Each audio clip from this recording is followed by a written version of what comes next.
Hey, my name is Rick Wallace, and this is Rick's Garden Guide. Today we're going to talk about knockout roses, and we're going to talk about a little bit more about when to prune them. We talked about it a couple months ago, but you can really prune roses anytime. The absolute best time to prune them in the growing season in the summer is after they've bloomed and the blooms are starting to fade. Well, if you go and prune all those old blooms off, they'll flush out with new blooms a lot quicker.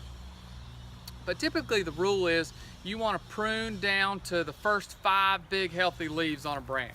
So if you've got a limb somewhere in here that you want to pick the first 5 healthy leaves, and you want to pick the direction. Like if you got a hole over here, you may want to pick a stem that's going in that direction so that all the energy in that plant will be forced into that one stem, and it will move with new growth out into that area.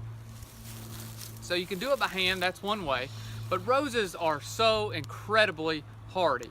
And I've heard other people say you can even trim them with a hedge trimmer. I mean, it's not going to damage them. If you have some split ends on a stem, you can go back with some snippers and fix that. So just to prove my point, you can grab a pair of hedge clippers, and you can see they just went right through them.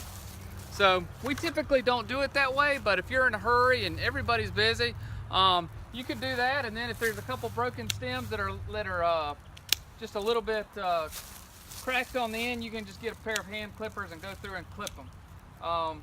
But that's just we learned that from one of the guys that does a lot of pruning in Buckhead. I think his name of his company is Pruning Guru. He comes down and teaches our guys how to prune every year.